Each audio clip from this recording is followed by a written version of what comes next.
my emergency fund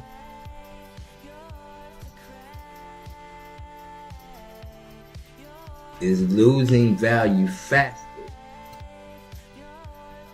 than I can think. So, what does this scenario appear to be? And at first glance,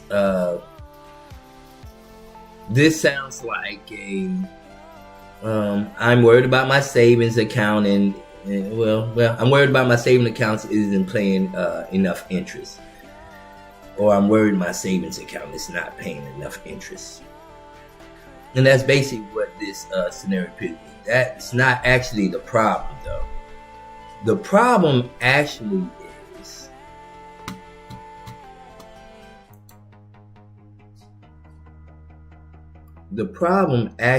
is this is a battle between liquidity and purchasing power.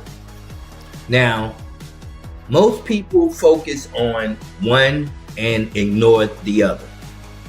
They think as long as my money is safe, I'm good. That's fine. But safety has two meanings. Safety type 1, your dollar is still there.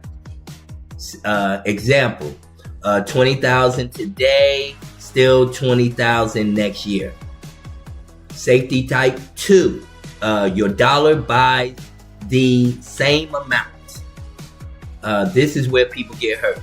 Example, you still have 20,000, but groceries cost more, insurance costs more, housing costs more, healthcare costs more, and services cost more. They do. Now your purchasing power shrinks. Your emergency fund survived. Your buying power didn't. And that's the facts. That is the facts. Now, the question is, what are the hidden opportunities? What are the hidden opportunities? Well, let's go with what the opportunity is not. Get rid of your emergency fund. Do not do that. That's something we do not want to do, is get rid of our emergency fund.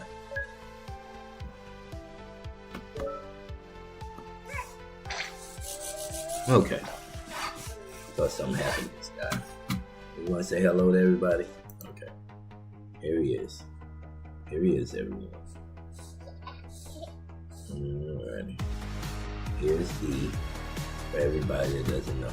But, you okay?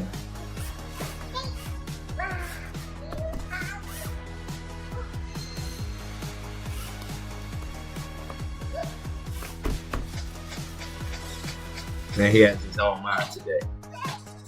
But anyway, so the main thing the opportunity is not get rid of your emergency fund. And the reason why I'm saying that, because that would be dangerous. The opportunity is build a smarter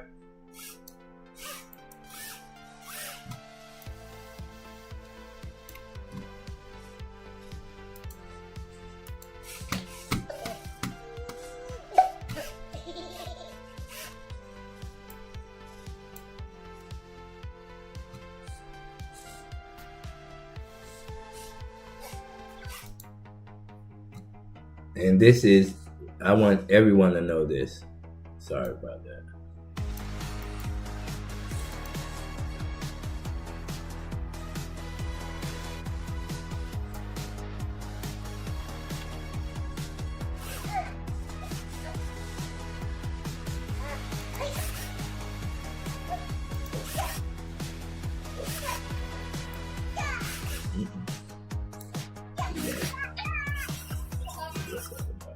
Anyway.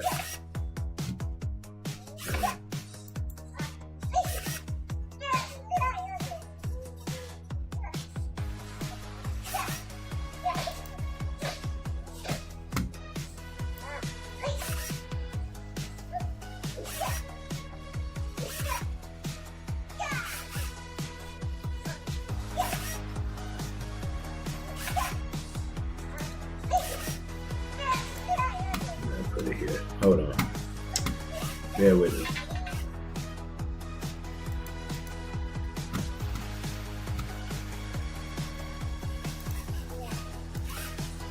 Yeah. And that's what you want to do. You want to build a smarter emergency fund. I'm putting this down because someone said they had a tough time following along with notes. So I'm going to put some notes up every once in a while. But yeah, let me put that right. But you want to build a smarter emergency fund. Reason why, emergency fund structure. Now, most people use one bucket, everything in the savings. The smarter move is multiple buckets, each with different jobs. The 4-bucket emergency system. What I'm calling this the 4-bucket emergency system. And what is the 4-bucket emergency system, you might ask? You might ask, what is the 4-bucket? I said 4-bucket. 4-bucket emergency system. The 4-bucket emergency system is bucket 1, the immediate cash survival. Write this down. Immediate cash survival.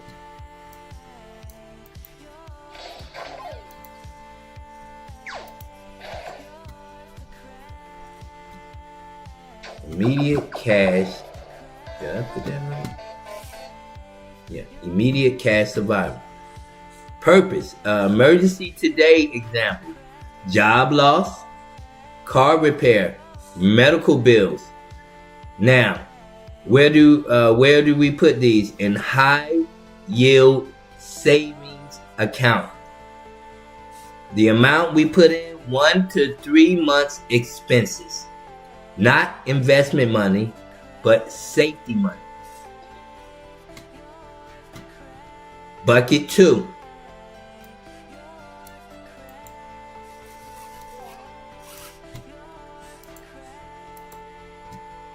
Bucket 2.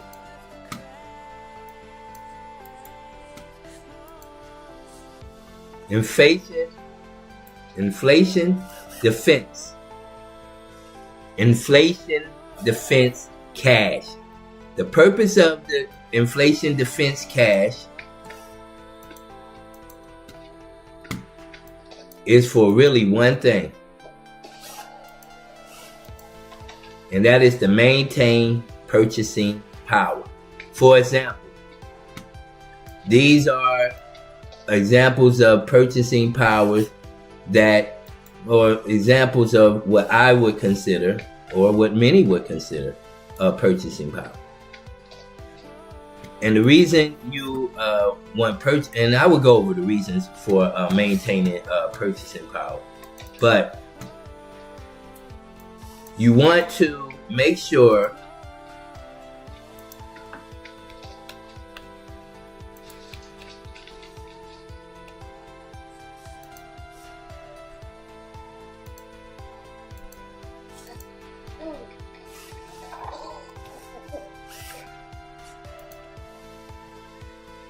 But you want to make sure with purchasing power, the examples of purchasing power are treasury bills, money market funds, short-term duration of government securities.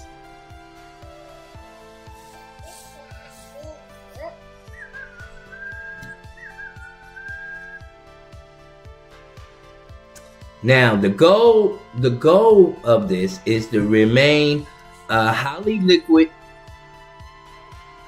while earning more than traditional savings. Now we're going on to bucket 3. I'm taking my time here because, like I said, people are going, I'm not getting everything you're saying. So, bucket 3 is opportunity fund. Now, this is the hidden weapon. The purpose of opportunity fund is to take advantage of opportunities. For example, you have, and the reason you want to take advantage of opportunities because this is going to give you leverage when it comes to building this emergency fund. This is going to give you leverage when it comes to building this your emergency fund. Now,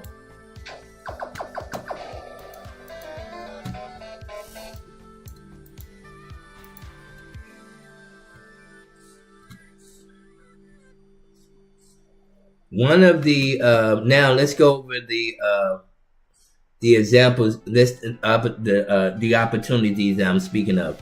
One is business purchases. Another one is side hustle. Another one is equipment. Another one is certification. Another one is investment. And the other one is investment opportunities. Excuse me. Now, most people never build this bucket. And this is bucket 4.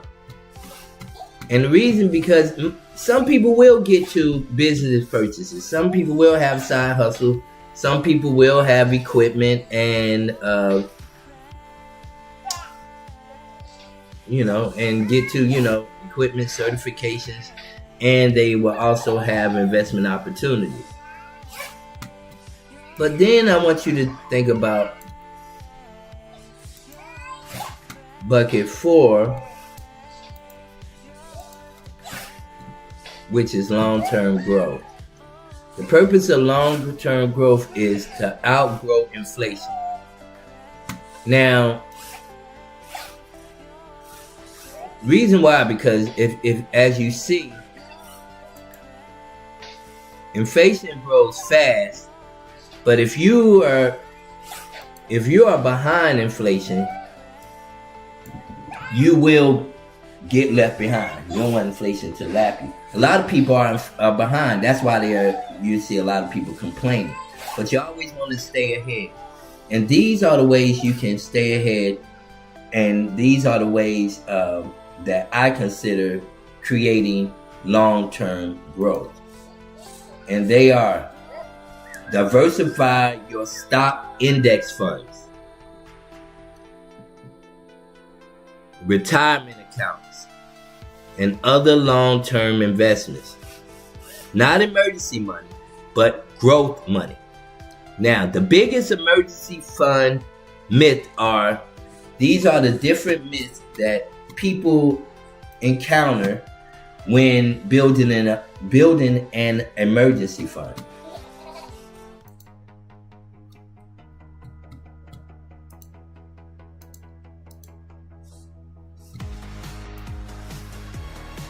One of the myths people occur when building an emergency fund. And that one myth is every dollar must stay in cash. Why? Because people are confused. Liquidity with stagnation. That's what they confuse it with. They confuse liquidity with stagnation. The real danger is, suppose someone has $50,000, all right? And they have that $50,000 in a checking account and earning almost nothing. Well, 5 years later, the account still shows $50,000. Psychologically, that feels safe. But economically, they may have lost substantially purchasing power. Now here's the opportunity layer. This is where most people never think. And I mean that. Emergency funds don't only protect you from problems. They protect you so you can act when opportunity appears. Imagine this. A recession hits. Everybody panics. Like the last recession. Did everybody panic? Yes. they panic? Well, you have liquidity, stability, and options. While everybody's panicking, you're not panicking. And this is good. Now you can make a move on that others cannot make. What most people miss is cash is not just protection. Cash is optionality. The ability to act. Now, or the ability to wait, and the ability to negotiate, and also the ability to seize opportunities. Now here's the real world carry-out path. For an average household, step 1, calculate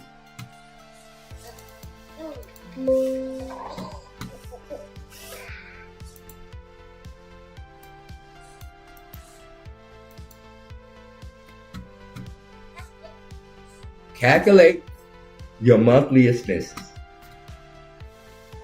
Example, $4,000 a month. Step 2. Hope y'all writing this down.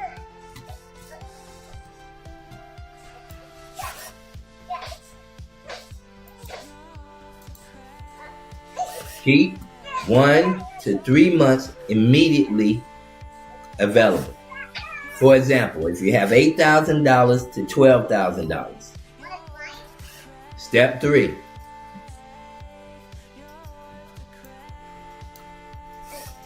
Place the additional reserve.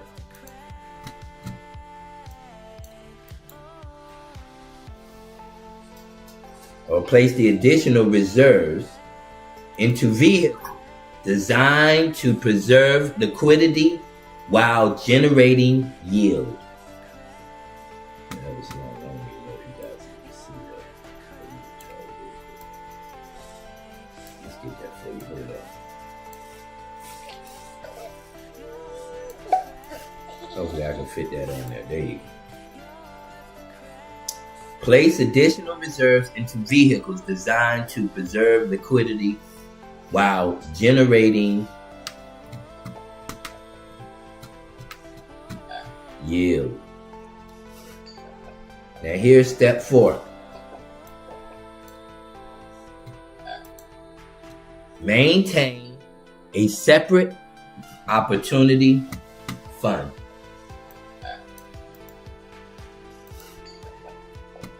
Maintain a separate opportunity fund.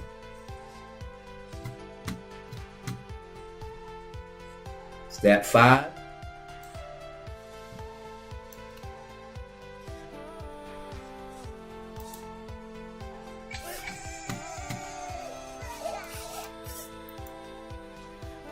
Continue investing for long-term growth separately. Now, this is the psychological trap I want you to be very cautious of. People often say this: I don't want any risk. That's what they say. But inflation itself is a risk. That's the lesson. Now, here is what I call, I don't know if anybody remembers this company, but years ago in the 80s, there was a genius company that came about. Well, it was already around, way before that. And it was started by and the name of the organization was called Bell's Lab. Look it up. Bell's Lab. Well, this is what I call the Bell's Lab angle. The Bell's Lab angle. Let's go a little deeper. Now, the average person asks, where should I store money? The opportunity thinker asks, how should money be organized? Those are difficult and different questions.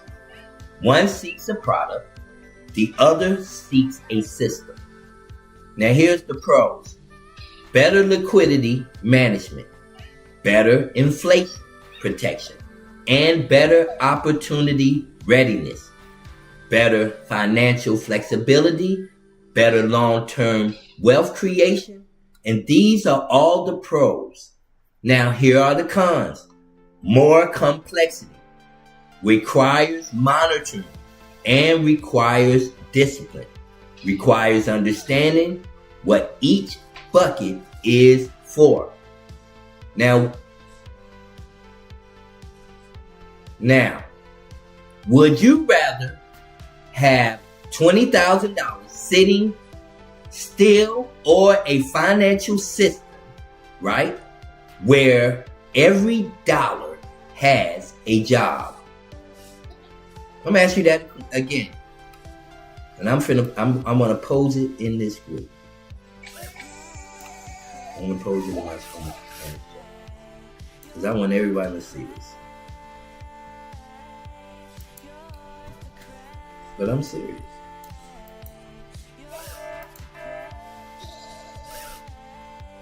Would you rather have $20,000 sitting still or a financial system where every dollar has a job? That's the question. And I think it's a very good question. I think it's a valid question.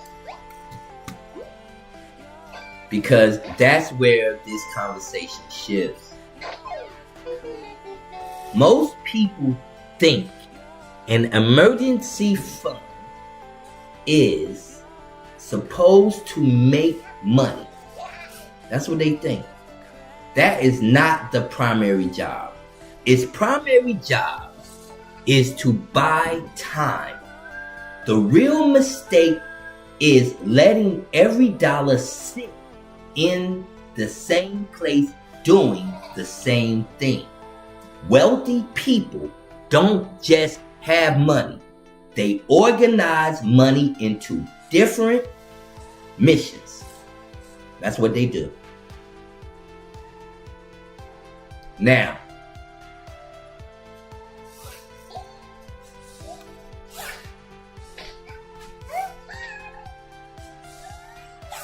this is what I call, I will go over it. This is what I call the, I'm putting it down. Nobody, you did not, yeah, they're not going to have that to say about it this time. So, I call this, we're going to call this is titled, and I'm going to go over this, I'm going to give it to you. The 2026 Emergency Fund Blueprint. That's what it is. The 2026 Emergency Fund Blueprint. Okay.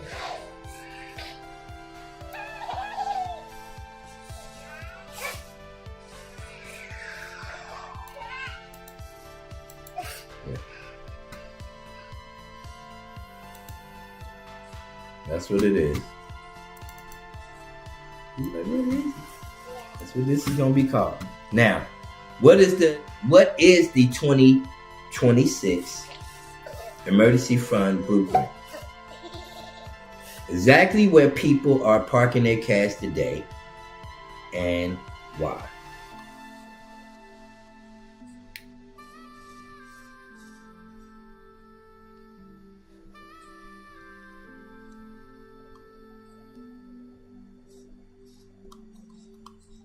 And why.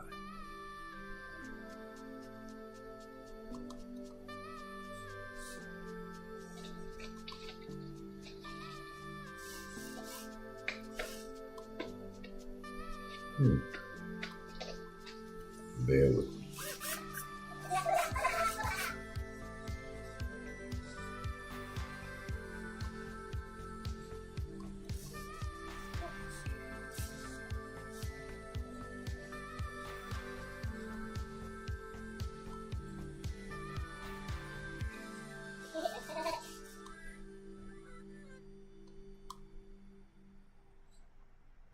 I'll take that back.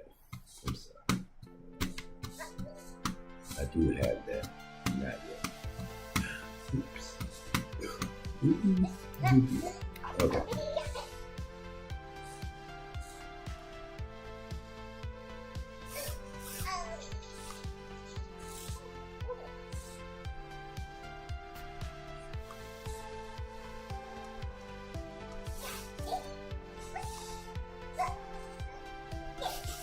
All right.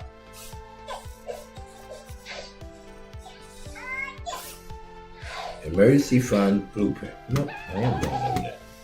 Sorry.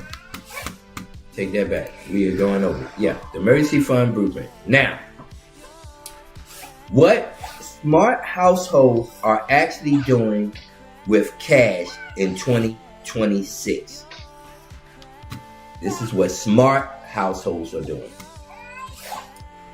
And this is where the scenario gets practical. I want everyone to know I'm all about not just talking about a scenario. Anybody can talk about a problem. Anybody. But to solve a problem is a whole nother deal. Everybody has. Then to solve a problem just in the quickest way, or like what I call like a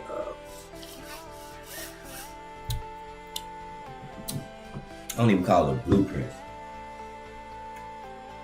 But anyway, let's go. Let's get back on board. But like I said, this is where the scenario gets very practical, because most people are still using the 1995 emergency fund strategy in a 2026 world. And that's sad. The old advice was this: put 6 months of expenses in a saving account and forget about it. That was the old model. And it may have worked. But that advice isn't necessarily wrong at all. Isn't necessarily wrong.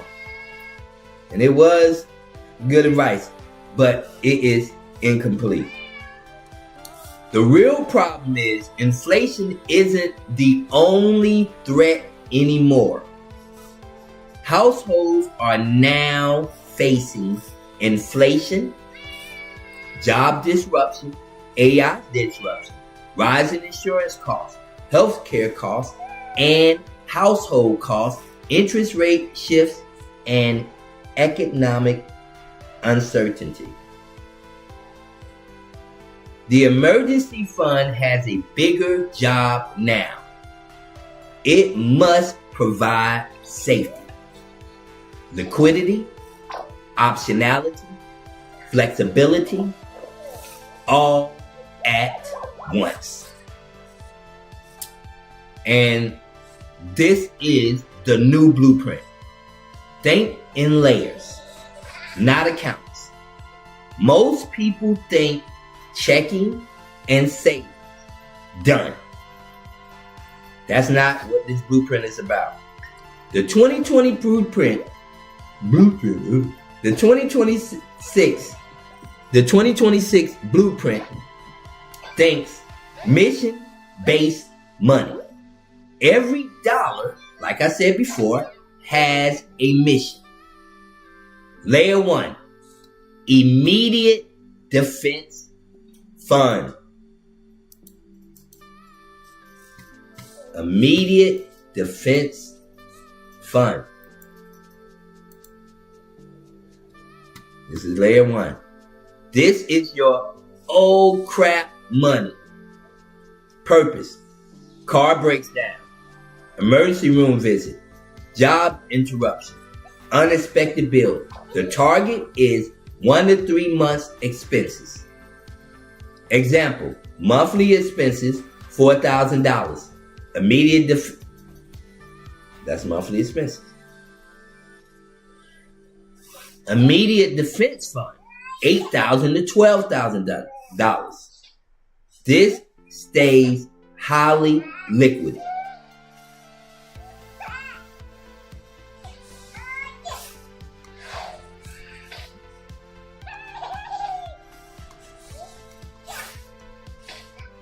Because you will need assets fast, very fast.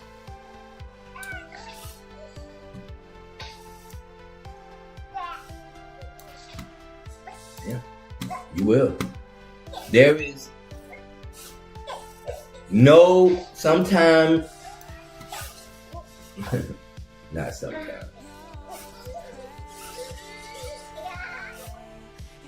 Most of the time, we don't have time. It's something I always absorb.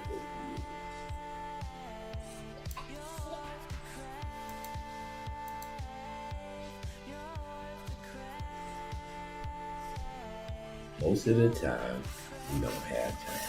All right. Second layer. Layer 2. Extended survival fund. Extended survival fund. This is where most people stop. I'm not playing. The smart households continue. The purpose of this is protect against layoff, long-term disruption, and economic slowdowns. The target is an additional 3 to 6 months expenses. This money remains relatively liquid, but doesn't necessarily sit in a low interest checking account. Layer 3.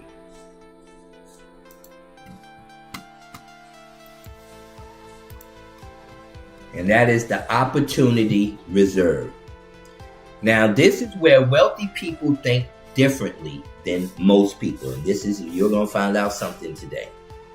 Most households only prepare for emergencies. That's what most households do. But wealthy households prepare for opportunities.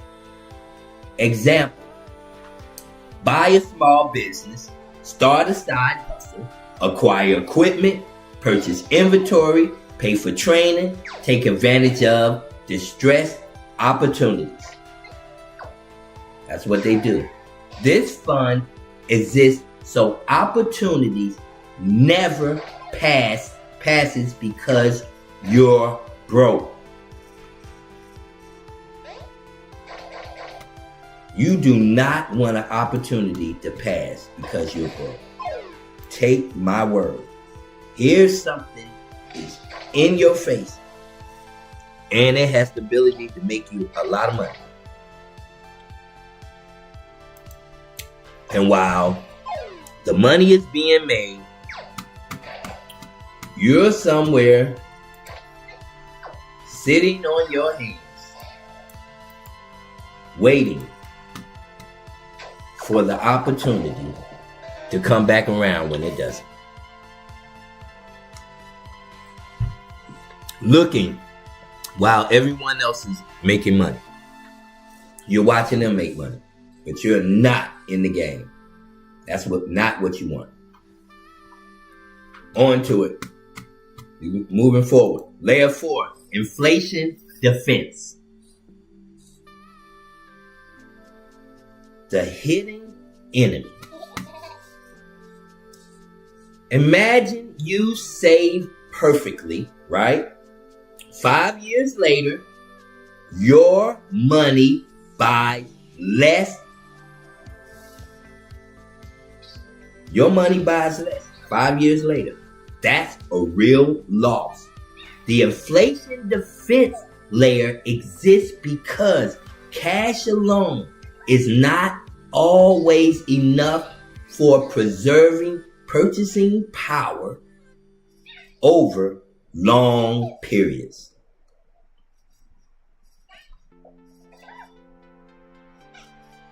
Now here's the household pyramids, or the household pyramid.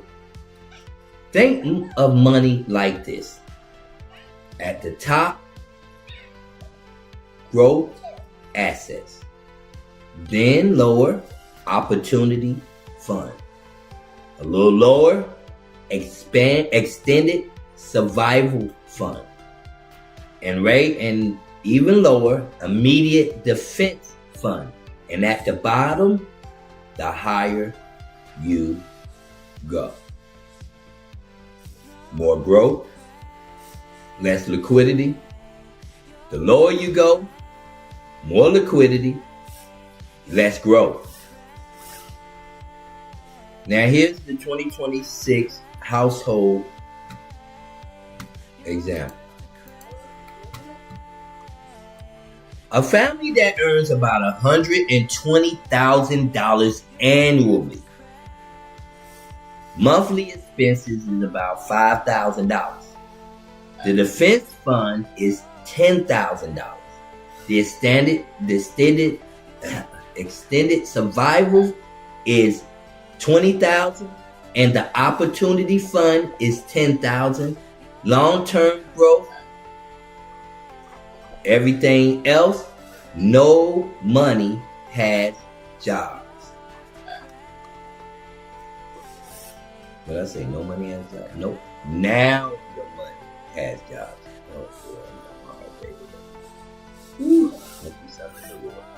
Now your money has a job. All your jobs.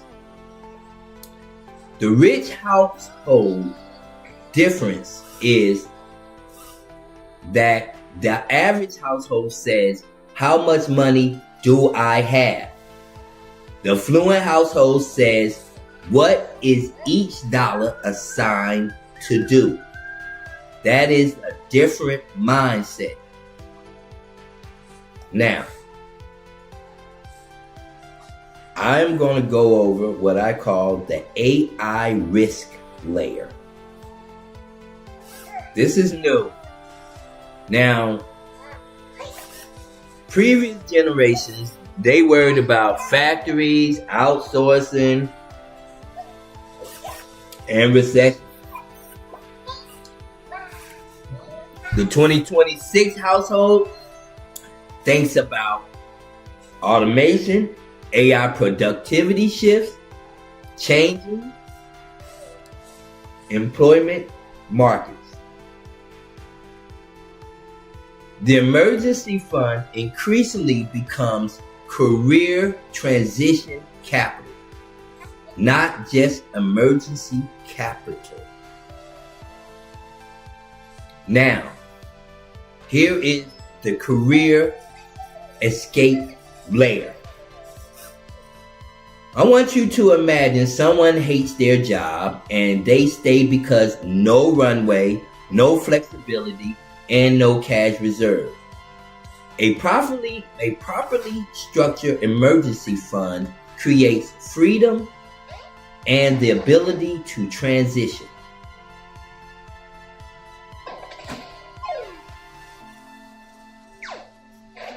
The optionality layer is this. This may be the most important concept in the entire blueprint. And I want you to get this. Money creates options. Option creates power.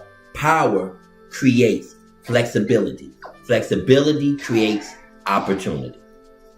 What wealthy people secretly buy. People think they buy cars, houses, vacations. I mean, they may buy a house, they may buy a car, they may go on vacation. I don't want to say they ain't gonna go buy a car, but that's what people think.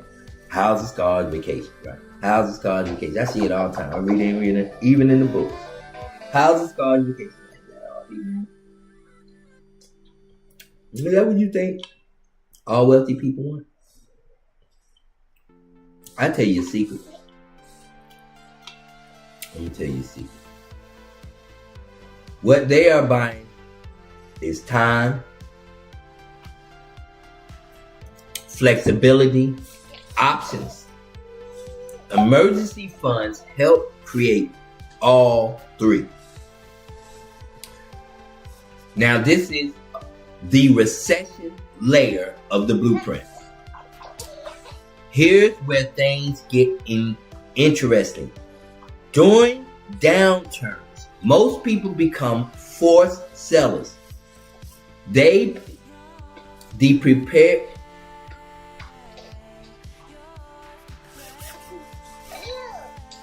Most people become forced sellers. The prepared become buyers. The emergency fund becomes a strategic asset, not just protection. Now, the 2026 mistake list. Mistake 1, everything in checking. Big mistake. Mistake 2, no opportunity fund. Mistake 3, no career transition reserve.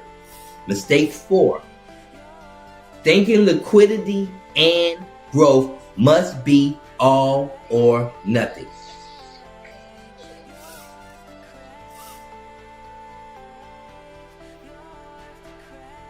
Mistake 5, no written money assignment. Now, the Bell's Lab insight. The average person asks, where should I put my money? The strategist asks, how should I engineer my financial system? One is looking for an account, the other is looking to design a machine. What makes this now, excuse me, and I want you to see what makes this. If I look at your bank account right now, could you tell me the mission of every dollar? Most people cannot. And that, my friends, is the breakthrough. The emergency fund of your 2026 isn't just an emergency fund. It's a defense system, an opportunity fund, and career transition fund, and a flexibility machine. The goal isn't simply to survive problems. The goal is to remain strong enough to act when opportunity appears.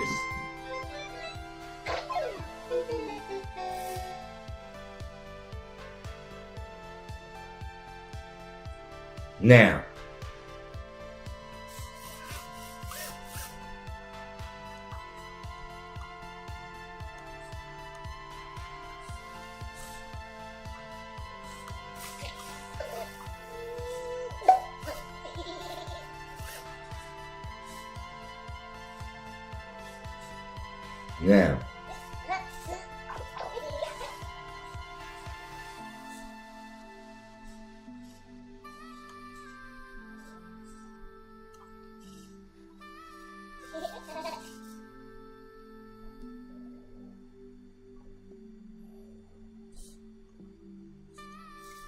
bear with me.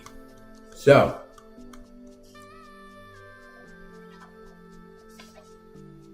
now I'm going to go over the Freedom Fund layer.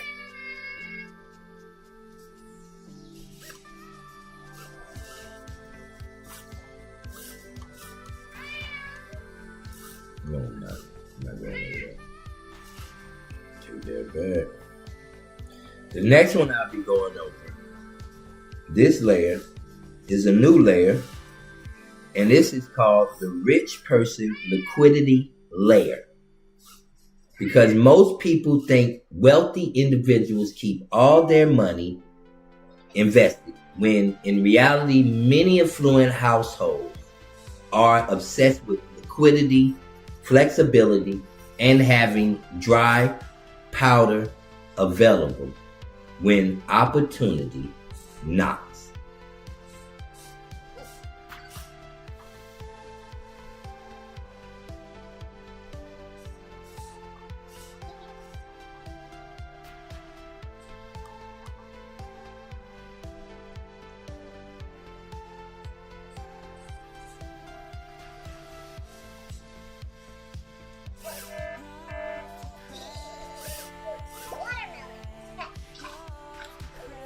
the opportunity fund layer. Now, how emergency money stops being defense and start becoming offensive. This may be one of the most important layers in the entire emergency fund series, because this is where most people unknowingly lose decades of wealth building opportunities. What the scenario appears to be at first glance is, I need money in case something bad happens. That emergency fund, that's emergency fund thinking. What it really is the real question is, do I have enough liquidity to act when something good happens? And that is opportunity fund thinking. The difference between poor and wealthy thinking, or poor thinking is, how do I survive emergencies? Wealthy thinking is, how do I survive emergency and capitalize on opportunities? Notice, the wealthy don't eliminate emergency funds, they add opportunity funds. The great tragedy is that most people live their entire lives saying, I wish I could have bought that business, bought that property, took that course, invested in that opportunity, started that company, and bought that equipment. That's what they wish. And the problem wasn't vision. No, it wasn't. The problem was liquidity. So what is an opportunity fund? Simple. An opportunity fund is cash specifically reserved for unexpected opportunities, not emergencies. Opportunities. The 4 types of opportunities are this. Most people think opportunities mean investing. Wrong. There are 4 major categories. The first category is opportunity type number 1 is income opportunities. And this example is like a side hustle, equipment, certification, software, tools, training. And that is that. And let me give you an example. Like a $500 certification creates $15,000 raise. Get it? That's an opportunity. Opportunity type number 2 is business opportunity. Example, inventory, advertising, equipment, acquisition, and hiring help. The opportunity fund all allows action. Opportunity type number 3 is asset opportunities. Example, discounted assets, collectibles, businesses, vehicles, and tools. When people are forced sellers, opportunity funds become powerful. Opportunity type number 4 is life opportunities, often overlooked. Example of life opportunities are relocation, career change, education, network events, and conferences. These can create massive future returns. The opportunity formula is this: opportunity plus prepared capital action equals action.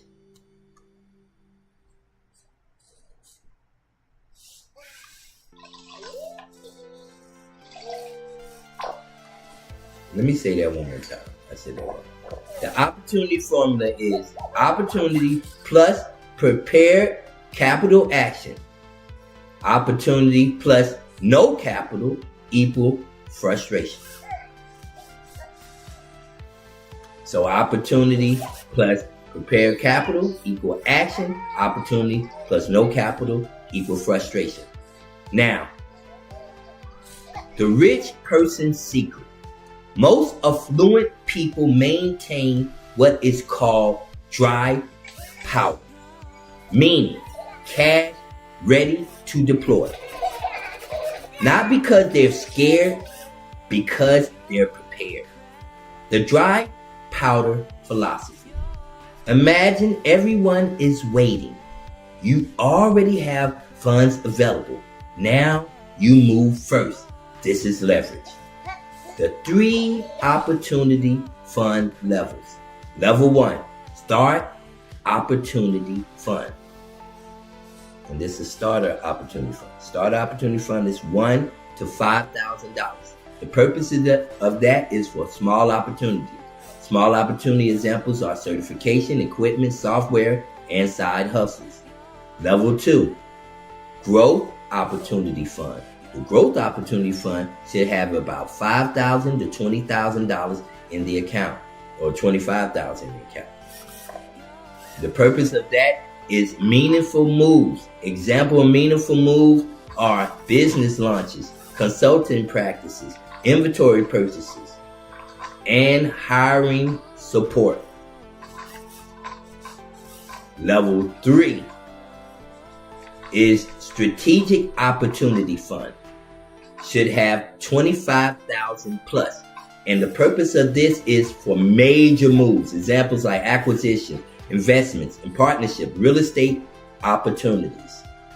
Now, the opportunity cost nobody talks about. And people think, I don't want idle cash. But the opposite danger exists. No liquidity means you missed opportunities. Sometimes missed opportunities cost more than inflation. The Opportunity Journal, this is a Bell's Lab style move. It creates Opportunity Journal. Whenever you see an opportunity, write what it was, the cost, possible upside, and why you couldn't act. After 6 months, patterns appear. You begin discovering what opportunities repeatedly show up in your life. That is something you want to know.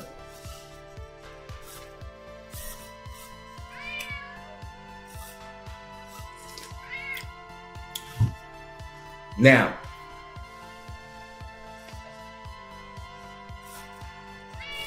the personal opportunity fund is different people need different funds. And like accountants may need a software, right? May need software certification, consulting, launch, or capital. A creator, like me, may need cameras, editing, advertising, or tools. Entrepreneur may need inventory, marketing, or a staff. Or a staff. Is that like a Moses staff? No, a staff. An investor may need deployment capital. Same concept, different opportunity. Now, what's the timing advantage? The opportunity fund is not just money, it's speed. The faster you can act, the more opportunities can become available. An example is business for sale at $5,000 must act within 72 hours. You get it? Person A, no cash, missed it. Person B, opportunity funds ready, acts immediately. Huge difference. Now, the opportunity radar. I want you to be opportunity radar detector. This is where things become even more advanced. The goal isn't merely having money. The goal is deploying. Opportunity awareness is seeing opportunities others miss. And the funds allow you to act the funds allow you to act on them. Now, the emergency fund versus opportunity fund. Emergency funds say protect me. Opportunity funds say position me. You need both. Now, here's the wealthy acceleration layer. The wealthy acceleration layer is many wealth building stories start with I had cash available, if you look at them, when everyone else hesitated. That sentence appears over and over and over again throughout history. So, the emergency fund protects you from bad surprises. The opportunity fund prepares you for good surprises. Most people plan for disaster. Wealthy builders also Plan for opportunities. And that's a fact. Now the hidden Bell's lab insight is the average person asks this: how much money should I save? The opportunity thinker asks, what opportunities am I prepared to capture? And this is completely different mindset.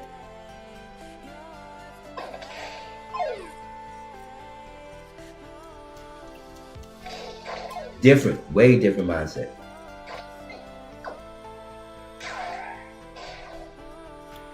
Now, this is the opportunity radar layer. I'm going to go over this. This is the radar layer, because having capital, that word is so hard to say, is only half the equation. You need the ability to recognize opportunity when they appear.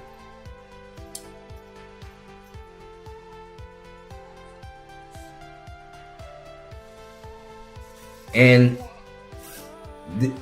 this layer we will be styling as the inflation-proof household layer, because how families quietly lose wealth every year without realizing it, and how to build household financial system that fights back.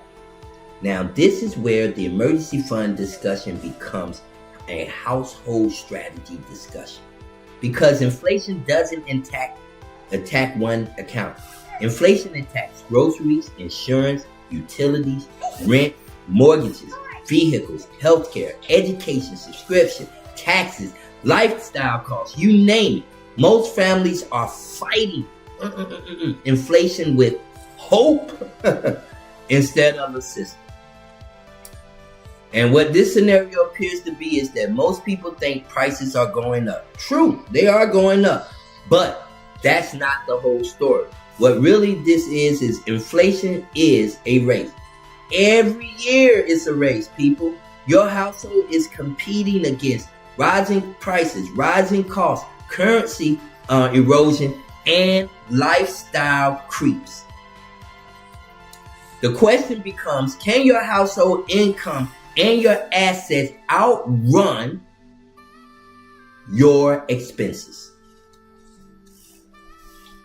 The household battlefield.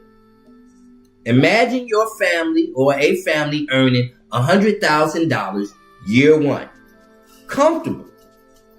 Year 5, still earning $100,000. But food costs more, insurance costs more, repairs cost more, medical costs more. Now they're effectively poorer, even though income didn't change. The inflation-proof household formula is this: there are 5 defensive walls. Think of them as wall 1, income protection; wall 2, expense control; wall 3, asset growth; and wall 4, opportunity capital; wall 5, skill expansion. Most families only build one wall. The strongest household build all 5.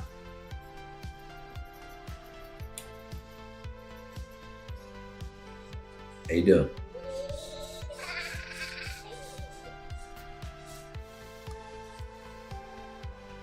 Now let's go over wall 1, income protection.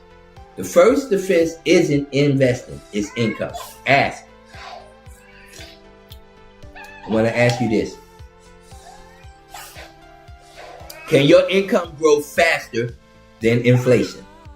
For example, raises, promotions, certification, side income, consulting, freelancing. Income growth is the first inflation hedge.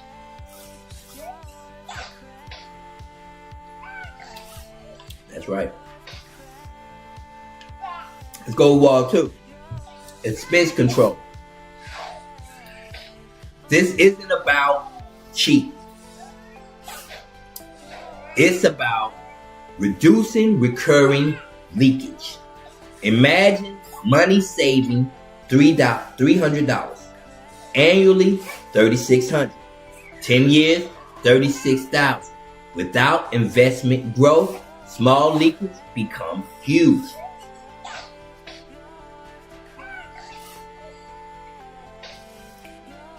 Now, inflation-proof family trap. Subscription, insurance premium, cell phone plans, utilities, recurring services, quarterly, not once every 5 years. Wall 3, asset growth.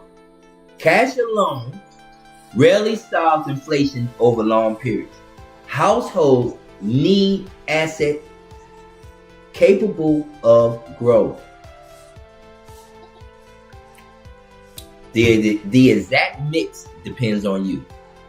Age, goals, risk tolerance, time horizon. But the principle is simple. Cash preserves liquidity. Assets pursue growth. Wall 4, opportunity capital. Capital.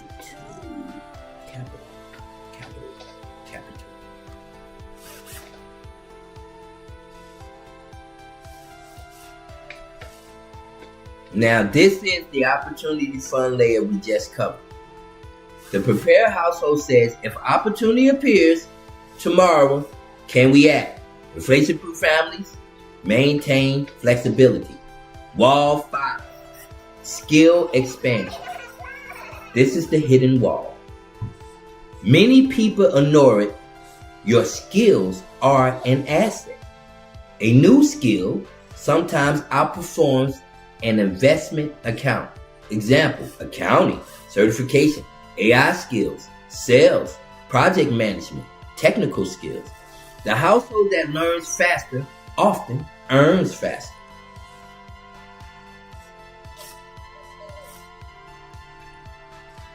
Now here's the household pyramid. From the bottom, we have the emergency fund.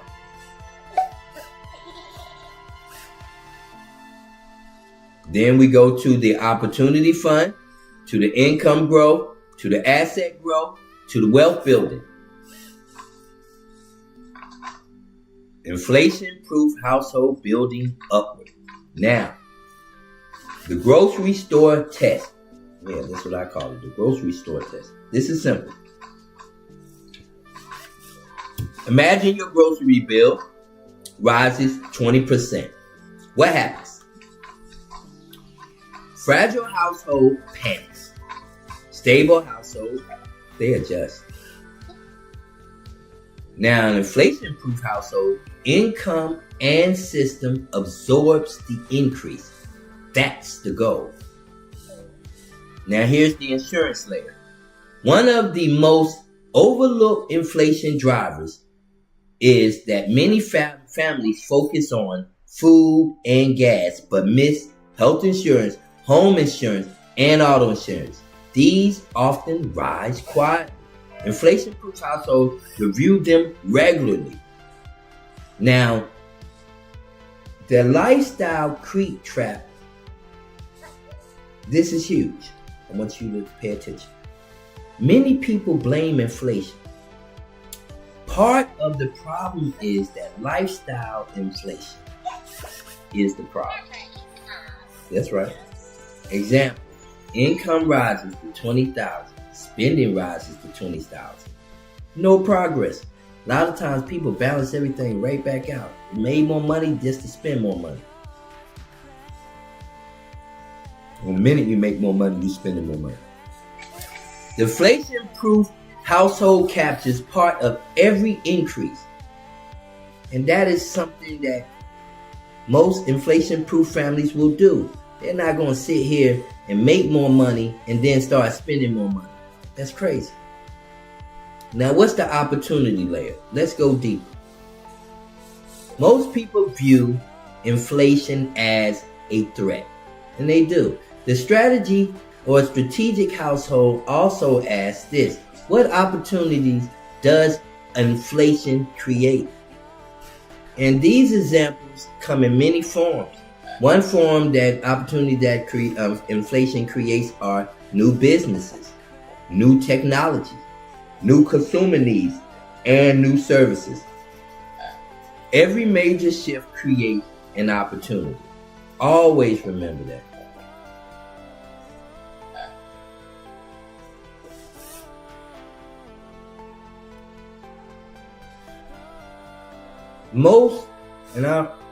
And this is something I've always observed often, that most families or most households react, inflation household or inflation proof households adapt.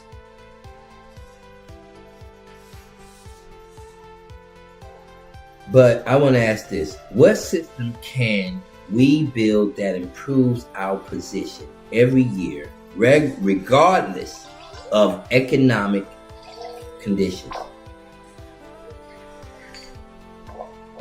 Now, we're engineering a household, not managing one. The 2026 household blueprint: imagine 3 months emergency fund to opportunity fund to growth skill sets to multiple income source to long-term assets, also going to annual opportunity reviews. Now inflation becomes far less threatening when you have all of those in place. The wealth gap that no one talks about is that the wealth gap isn't always rich versus poor. Often it's people with system versus people without a system. Systems compound. They do. They really, really do. The household operating meeting. I want your household to have an operating meeting. One of the most powerful ideas that I can give you is to have a household operating meeting once per month. And this is a household financial meeting. It's not just about everything. It's about the dog, who's going to walk the dog, and all that kind of stuff. And I want you to discuss this. Discuss your income. You get the kids involved. Teach them how to do it, so they can do it when they pass it on. This is how you create generational wealth. Income. Expenses. This is what you discuss in this meeting. Opportunities. Goals. Investments. Emergency funds. And opportunity funds. This alone will put most families ahead of the average household or the average family. Inflation-proof households don't win because prices stop rising. They win because their income, skills, assets, and opportunities rise faster than their expenses.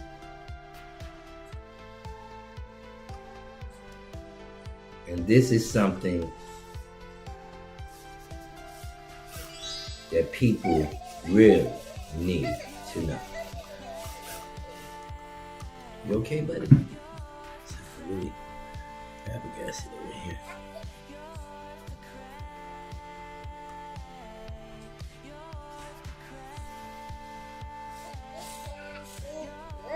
Now,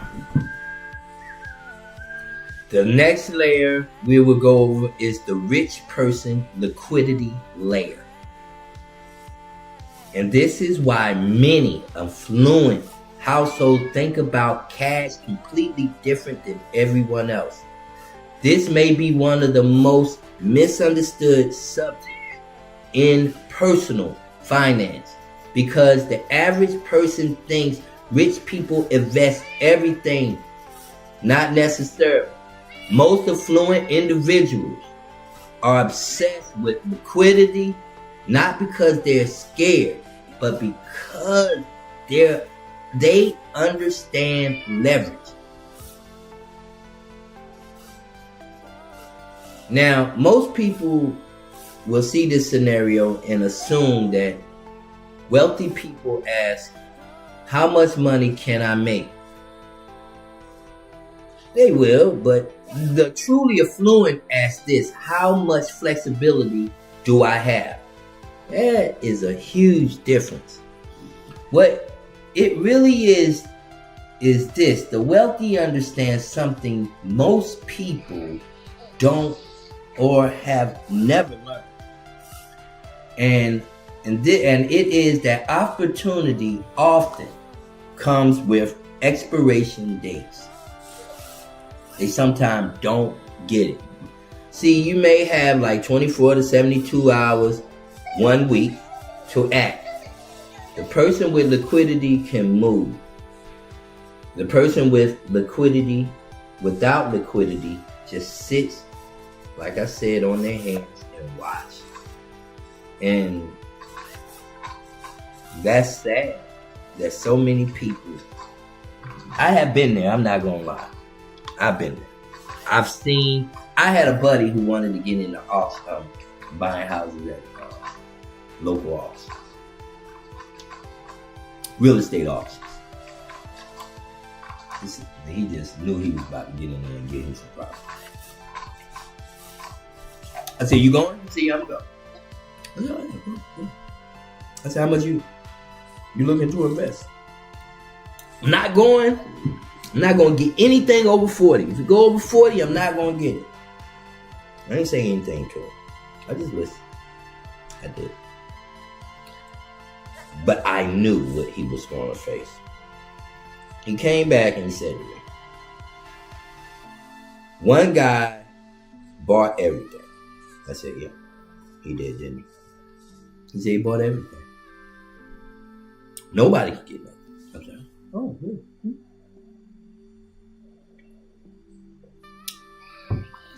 And that's how the rich get rich. That opportunity is right there while other people sitting and looking and wondering, oh, I wish. He's not wishing. She is not wishing. They're making a move and they're getting what they want and they're living their life and they have way more money and their family have way more money than the average family. So, what is the hidden definition of wealth? The hidden definition of wealth is that the average person thinks wealth equals net worth. The affluent often thinks wealth equals net worth plus liquidity plus optionality. Now, what is optionality, you may ask? One of the most powerful words in health building is optionality. And optionality means the ability to choose. The ability to choose. For example, change careers, buy a business, relocate, hire talent, invest during downturns, and solve emergencies. Money buys option. Option buys freedom. The dry powder concept is that the affluent investor often use the term dry powder, meaning capital ready to deploy, not invested, not committed, ready, waiting, prepared. That's the facts. Meow. Okay, sorry for that. He's in cat mode, I guess. All right, now, why wealthy people love dry powder? And I hope you guys understand what kind of powder I'm talking about. Most people might have never heard this term. I had to say it. Me and my brother's talking about it the other day. Anyway. Why wealthy people love dry powder? Because they know that best opportunities often arrive when other people are stressed. That is what they know. They know that. And that example is recessions. People stressed on recessions. They're stressed on layoffs. Oh my gosh. You want to see some stressed people? Market panic. Oh man. Let's watch the news. Business failures. And forced sales. Read about the Rockefellers. Read about the Vanderbilts. Read about the Lindberghs. Read how those people, those families made all that money during the downturn of the economy. Whoa. Yeah, that's really how the rich are formed. Some of the most wealthy men in history have made money when others could not do anything. They were flat broke. I got money, you don't. I go and make more. Flip it, flip it, flip it. Yours go woo, and mine goes up. Yep, that's the facts.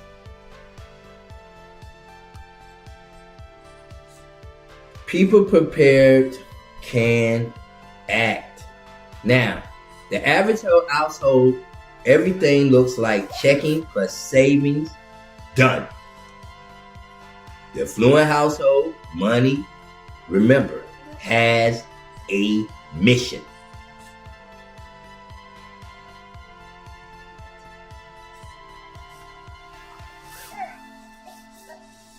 And that mission is spending capital and monthly expenses. Emergency capital equals protection. Opportunity capital equals future opportunities, and investment capital.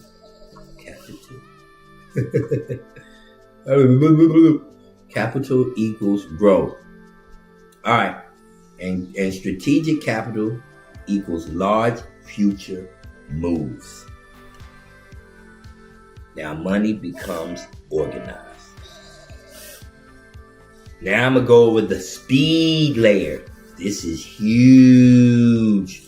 Many opportunities are not won by intelligence. They're won by speed. Yeah, this is a tortoise and hare versus, tortoise might lose in this one.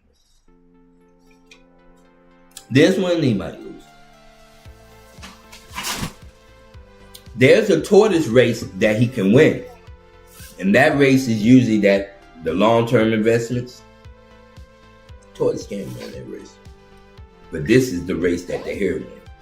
And then I want you to imagine like this. Small business available. See a small business available? I'm pretty sure a lot of people have. You know all the franchise. Owner retired. Oh my gosh, he's retired. He needs an answer in 48 hours. Are you ready to go? Are you? Are you ready to go get it? He needs to see 18,000 in liquid, and he needs 60,000 in cash.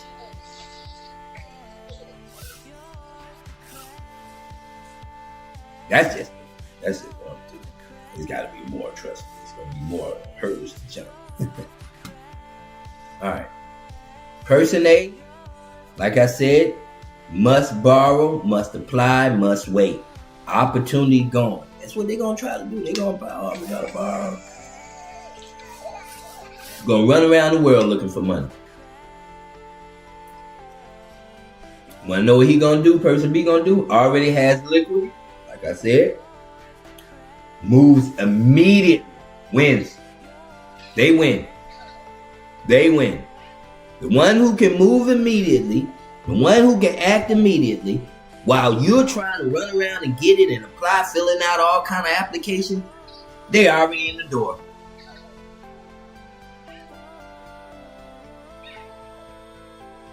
You still trying to apply, the owner already handed over the keys.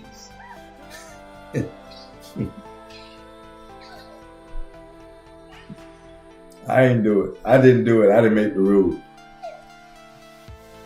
They're not going to teach you this stuff in school. They're not going to tell you this. What? Emergency? What? What? One of your emergency losing value emergency. You ain't got nothing created. Of course. You created no type of opportunity. None. All right, this is the negotiation layer. Liquidity creates leverage. Now, an example is the seller says $20,000, buyer says I can close tomorrow. Price becomes $16,000. Why? Speed.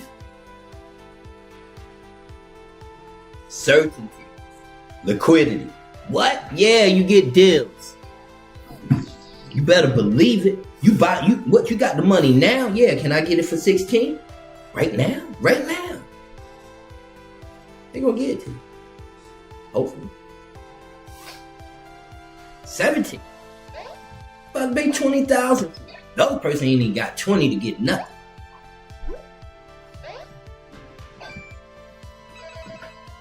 The freedom layer. Let's go deeper here, guys. The affluent often maintains liquidity not because of investments returns.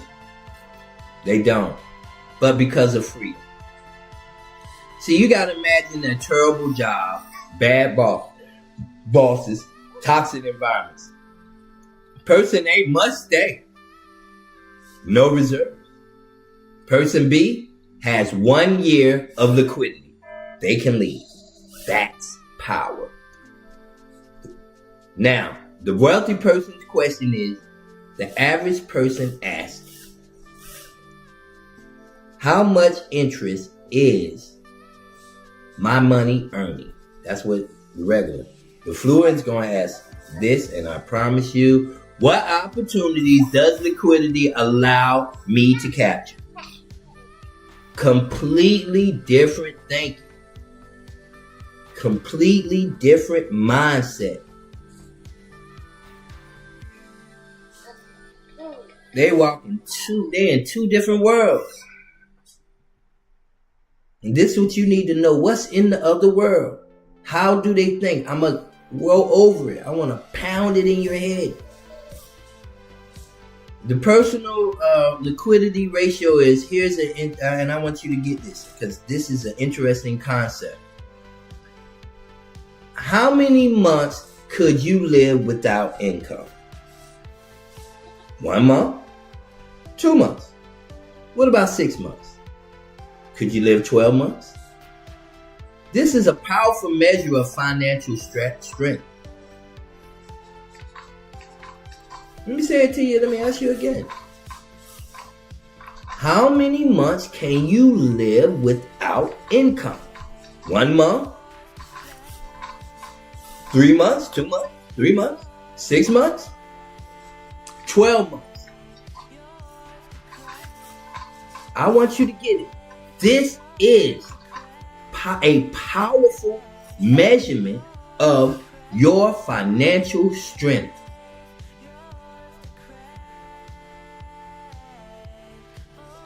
Because many people know, well, most of us, or some of us, know that most people optimize for maximum returns. The affluent often optimizes for maximum flexibility, because flexibility creates opportunities. Opportunities create wealth.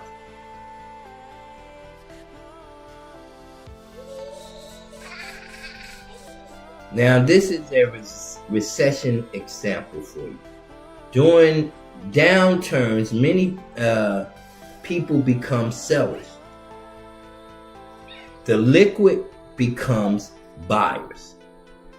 That's one reason some people emerge stronger after recessions. That is the anti-fragile layer. Remember, the anti-fragile discussion is liquidity is anti-fragile because uncertainty creates options if you're liquid. And that is something most of us never get.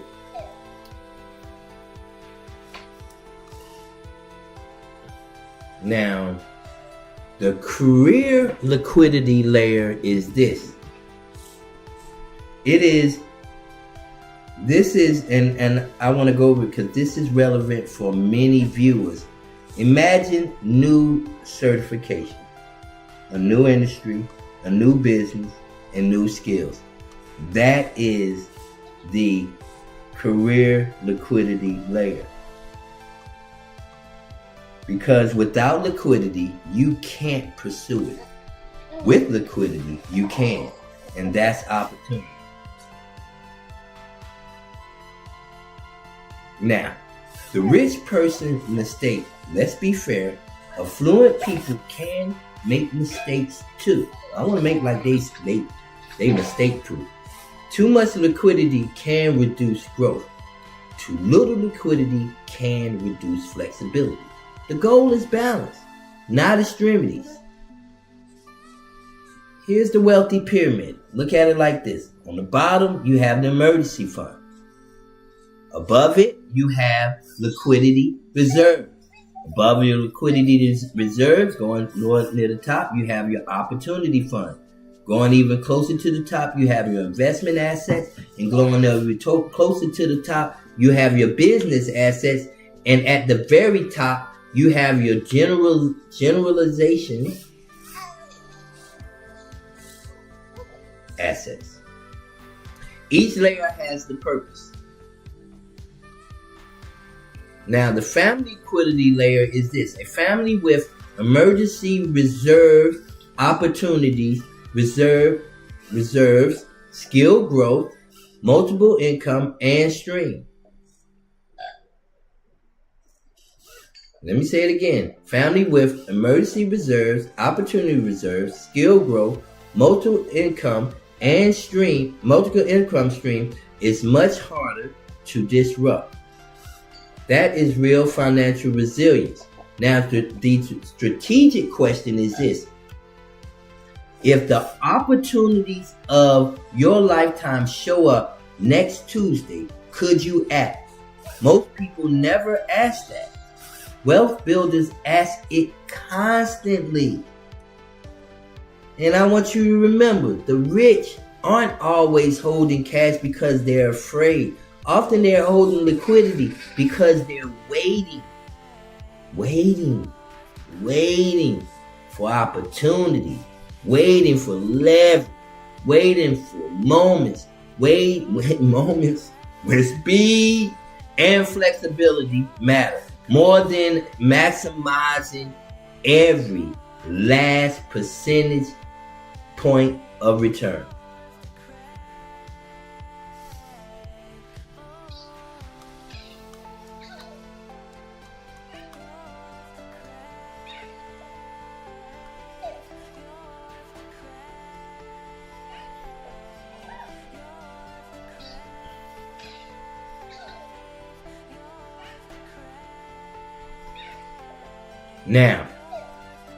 Now I'm going to go over another layer that I think is important. I know this is broken down. These layers are very important. I hope you guys are getting all these layers like peeling the onion. This layer is the recession opportunity layer. And this is because and why some people experience recession as financial distress. This is important.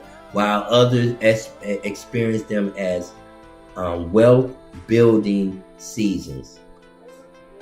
And this is one of the most misunderstood concept this is most misunderstood concept in finance, because most people hear recession and immediately think layoffs, fears, bankruptcy, panic, uncertainty. And to be fair, most people, that is true. I mean, that will occur. This will happen. This is exactly what will happen for most people. I'm not going to deny what their story is. See, let's say, nah, that ain't the case. That's not the case. You hear somebody dad getting laid off. I'm like, what? Are you crazy? It's absolutely the case. So most people, that's exactly what happened. But there's another side of the story. Most people think, how do I survive in a recession? That's a normal question. But what it really is the deeper question is, how do I position myself before a recession so that opportunities become visible, very visible during the recession? That's a massive difference. See, the great transfer is this. Every recession creates a transfer, not necessarily of money, but of assets, opportunities, businesses, market share, talent, and leverage. The question is this: which side of the transfer are you on? Now, the three recession groups are this. Every recession tends to create three groups, and I want you to know the three groups when they appear. One is the forced seller. Needs cash, needs liquidity, needs to survive. And these examples are distressed businesses, distressed assets, distressed properties, distressed inventory. And this is where opportunity originates. Group 2, froze people. Not desperate, not prepared. Do nothings. Waiting, watching, hoping. Oh, yeah, been there. And group 3 is the prepared people. Have liquidity, like I've discussed before, opportunity funds, stable income, courage. Of course, they're going to have courage if they got opportunity funds, and systems. These people often make the biggest moves of their life during the recession. And here's the opportunity shift. The average person sees crisis, but no. The strategic ask this: what is becoming cheaper? What is becoming available? What is becoming overlooked? And what is becoming necessary? Those questions reveal opportunities. The 5 recession-proof opportunities, I want you to go over them now. Opportunity number 1, talent becomes available. During strong economies, top talent is hard to reach. During downturns, many skilled people become available. This is why some companies hire aggressively during recessions. Opportunity 2, business becomes available. Owners retire, burn out,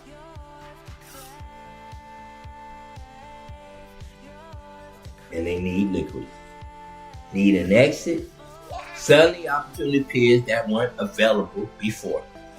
Opportunity 3, market shares open up. That's right, they open up. Competitors cut marketing, stop innovating, and disappear. The prepared business can gain ground. Opportunity 4, education gets cheaper. Not necessarily in dollars, in competition. When others stop learning, you learn compounds faster. And here's opportunity 5, asset price reset. Historically, downturns often create periods where certain assets become available at lower valuation than during boom periods. That doesn't mean every asset is a bargain. It means opportunity may emerge for prepared buyers. That is very true. Now, the recession preparation pyramid is most people prepare after the recession starts. Too late. The opportunity thinker prepares before. Step 1, emergency fund. Step 2, opportunity fund. Step 3, skill expansion. Step 4, relationship building. Step 5, opportunity radar. Now your position. The relationship layer is this. This is huge, guys. Many recession opportunities don't appear publicly. They appear through relationship, referrals, conversation, and networking. People hear about them first. The opportunity radar questions are this.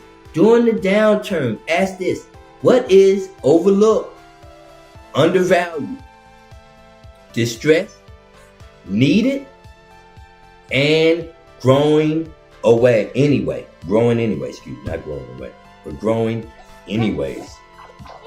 These questions, I want you to know, people create opportunity awareness. Now, I want you to know this, guys. Most people will focus on problems. They will.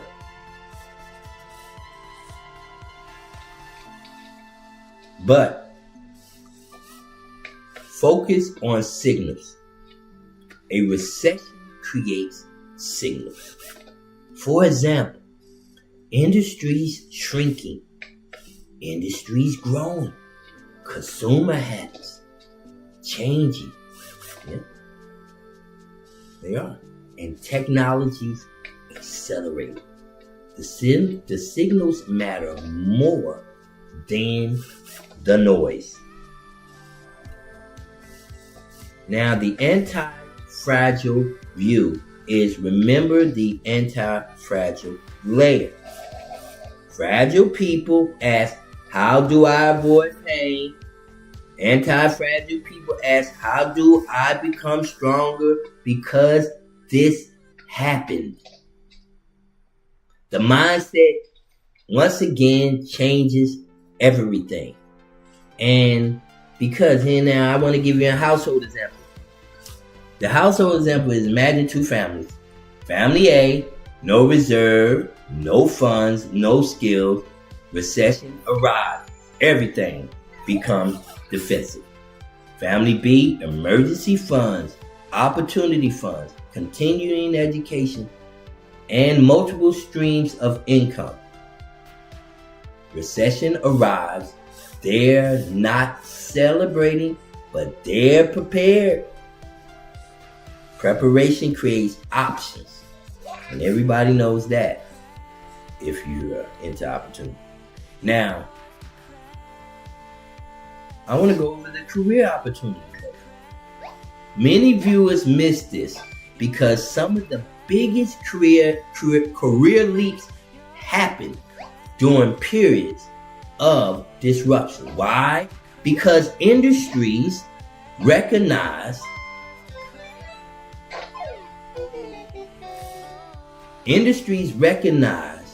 the importance of reorganizing their industry. Companies restructure and new needs emerge. People willing to adapt often move faster. And that means, so the strategic question is this, people. If a recession begins tomorrow, would your financial system become weaker, stay the same, or create opportunities? That's the real test. And the hidden truth is this: the biggest recessions opportunity isn't always stock, real estate, or businesses. Sometimes it's you. A new skill, a new certification, a new network, a new business model, a new direction. Those often create the highest lifetime return. Recessions don't magically create wealth. Preparation creates wealth. Recessions simply reveal who prepared before everyone else realized they needed to prepare. And we must realize these things. So, always have your way of preparing. Always have a way of going to that next step.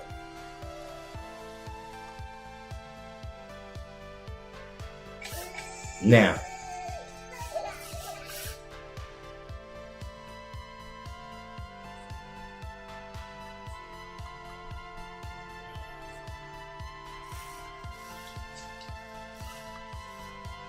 Okay. Now, the next layer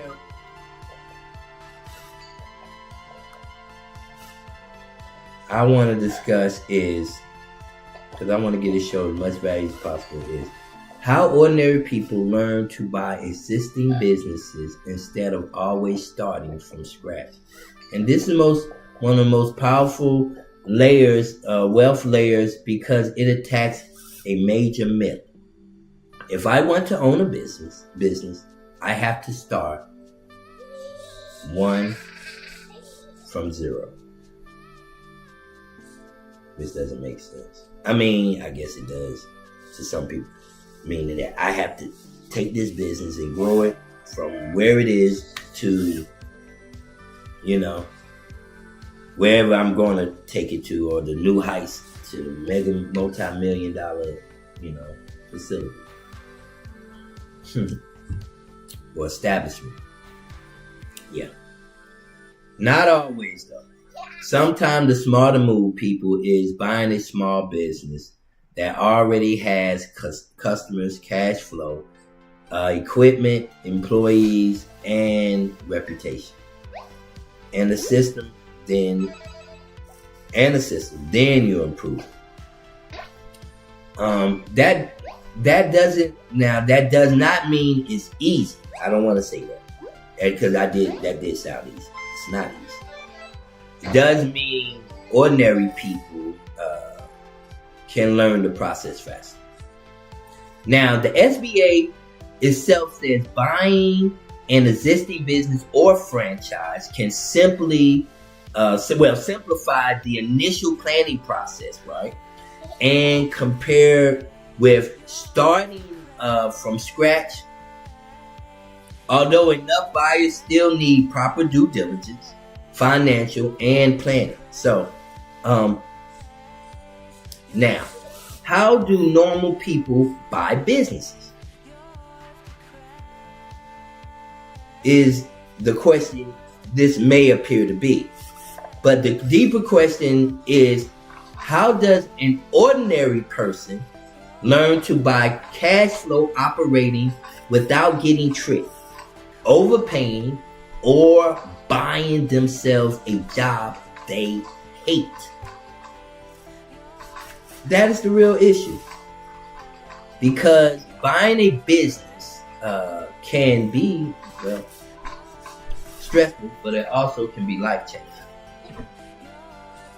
It can also destroy you if you buy the wrong one. So you want to be very careful on what kind of business you buy.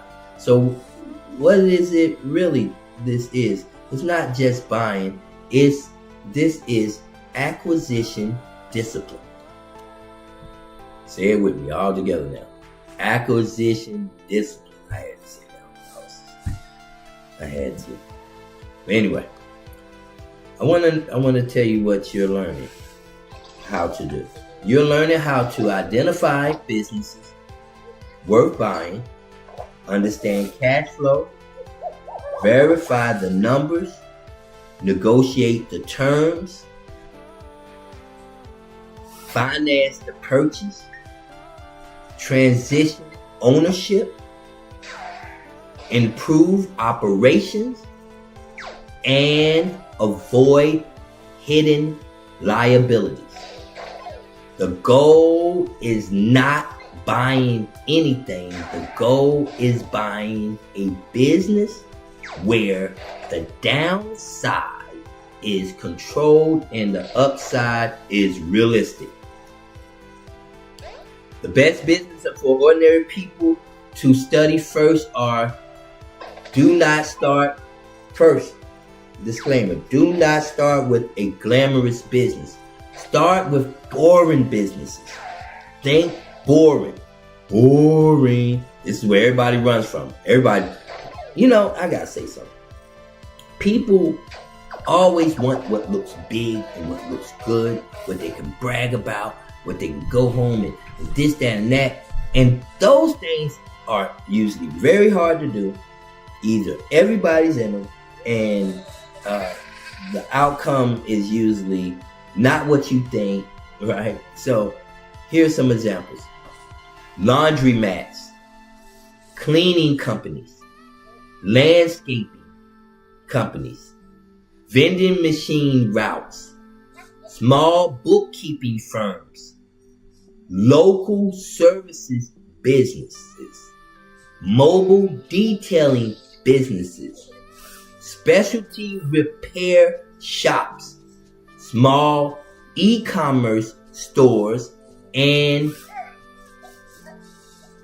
route businesses, small logistics support businesses, senior care support services, and niche business-to-business service companies. Let me go over those again for you. These are the boring businesses you want to start or buy. Not start, but buy. Laundromats, cleaning companies, landscaping companies. And when I say these, I mean companies, not a business like starting your own landscape. No, you're buying a landscaping company.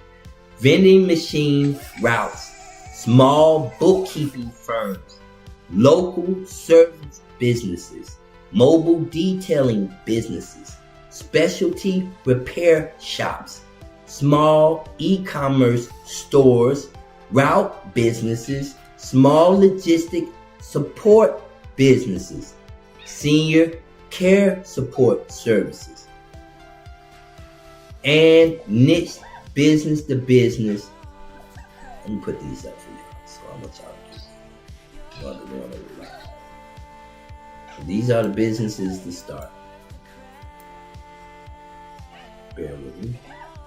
In case I said it too fast for a lot of you guys. I'm a fast talker. No, I'm not.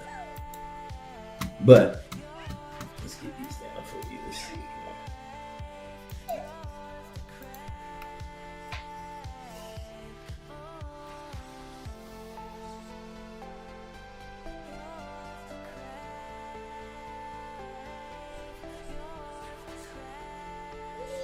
Yeah.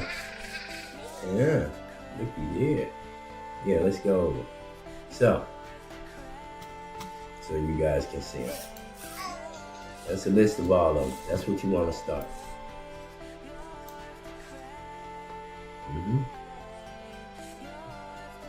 That's good. All right. Why? Because this is why. Because boring businesses often have understandable cash flow. You can see revenue, expenses, customers, equipment, labor, and margin. That's easier than buying a trendy startup with fake growth. The ordinary person acquisition path is this. Here's the step-by-step process. First, step 1. Choose a acquisition lane.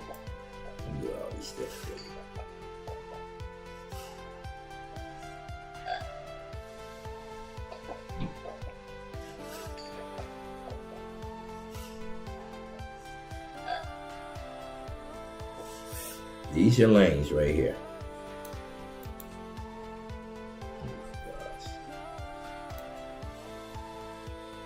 But first you got to get a lane.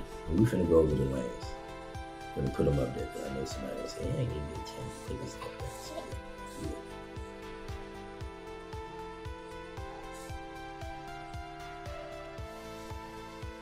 there. All right.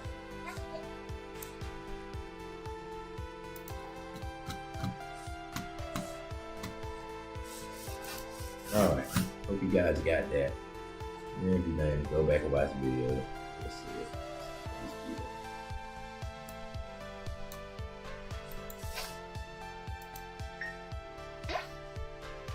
Now, what are our lanes here?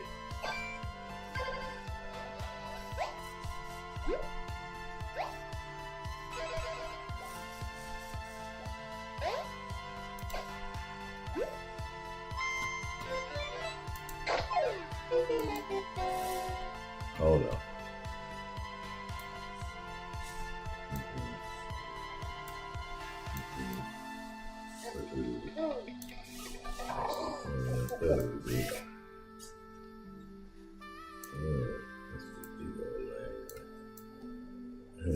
Let's see if I hope y'all can read it. I don't know. It was so big. I'm gonna put too much. But anyway, let's see if you guys can read it. Let's see. Yeah, I doubt it. But anyway, we'll figure that one out later. I don't know what I did wrong with that. But anyway, let's just go lane by lane. How about that? So, lane A is your local businesses, and your local businesses. There we go.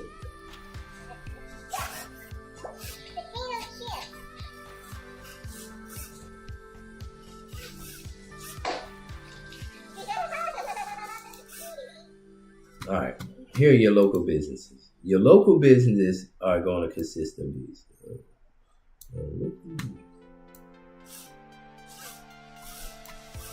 Well, here your local businesses are going to consist of cleaning, lawn care businesses, mobile detailing, pressure wash, and pest control. Now that's your lane B. That's your lane B, your local service businesses. So that's what you're gonna look for. You're gonna look for a cleaning business, a lawn care, mobile detailing businesses, lawn care businesses, pressure wash businesses, and pest control business. Now I'm gonna go over your lane B, which are your route businesses. Now your route businesses is more like vending machine operations, right? And I guess you got some people that got newspaper routes. I don't know if I want to include that. Or telephone. Well, you got people that form telephone book. I don't know. I really don't. I have to do more research on that about the telephone book operator guys. But this is your lane B.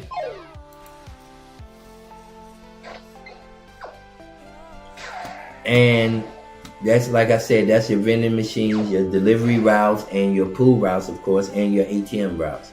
Now, they got businesses that do those. Now, also, you have your, what do I mean by saying routes? Okay, because we got to do this route. Routes are where you're going to pick up money. It's a route to pick up money. A vending machine, meaning you're owning vending machines. Or the route meaning you're buying someone that already has a route of vending machines. They are in over their head, they're not making enough money, or they want to sell it, they need some capital. It could be something in emergency, it could be the recession, like we said before. So they're offering these businesses for sale. So when I say routes, I mean in vending machines, I mean in ATM machines, I mean in delivery. Then you got your delivery routes, where they already have customers. They already have paying customers. A lot of times they might be some type of membership or something. So those are included as well. And then you also got pharmaceutical routes. So it's so many different routes, and you can look up the different. I'm just giving you some brief examples of lane B. All right.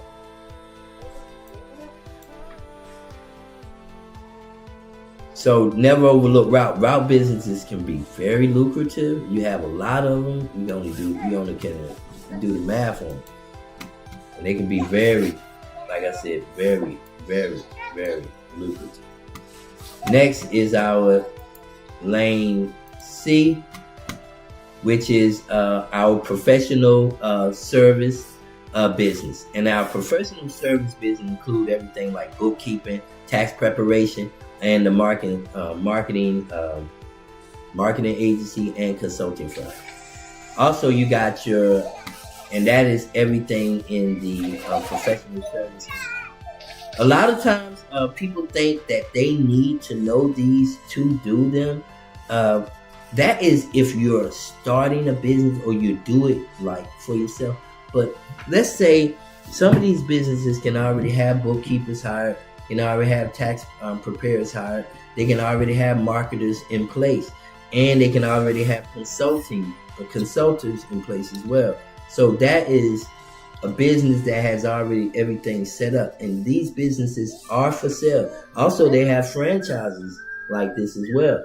And franchises is nothing but a business you buying that has a model that's already proven to work. So, and that is our plan. I mean, our lane C. Now let's go to lane D. The lane D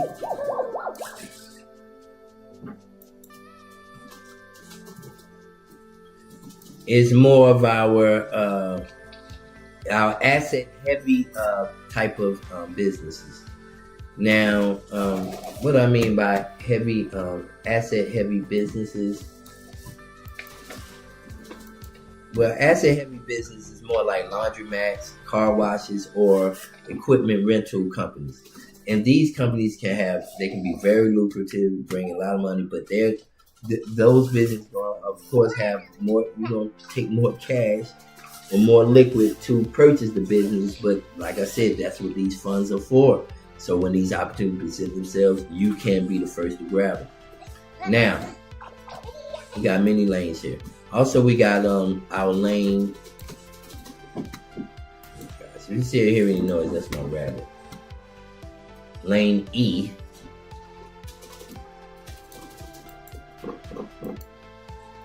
And that's our digital assets, digital business. And that, not digital assets, but digital business. And those are usually small websites, newsletters, e-commerce stores, and digital product businesses, which can be very lucrative. There are plenty of those online, plenty of small websites for sale, plenty of newsletter sites for sale, plenty of e-commerce stores for sale, plenty of digital products for sale. And a lot of people, like we said, when they're going through these recessions, will put these stuff up for sale. A lot of businesses, you can look online now. I mean, it's a plethora of them. So don't think there's a small amount. So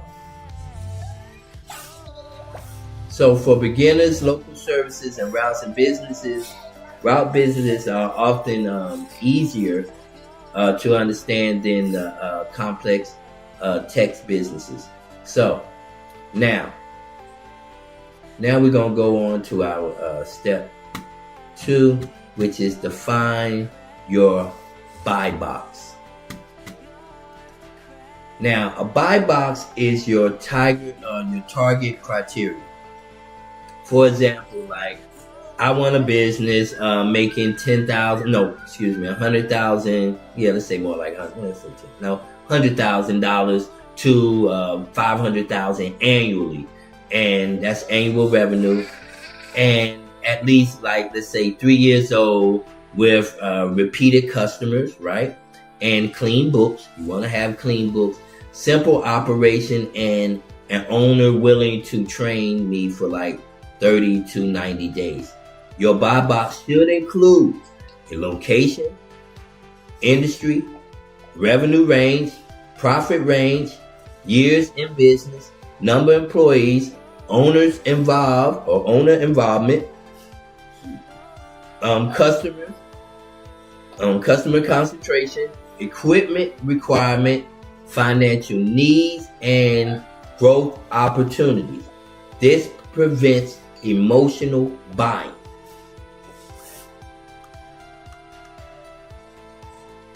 Step 3, learn the basic numbers. When I mean learn the basic numbers, you must understand these terms: revenue, total money coming in, gross profit, that is the money left after direct cost. Net profit is money left after all expenses. And seller discrepancy, sellers discretionary earnings, and or SDEs. Now, a common small business metric that often means profit plus owner benefits / add backs. This is what many small businesses buyers use to estimate owner benefits.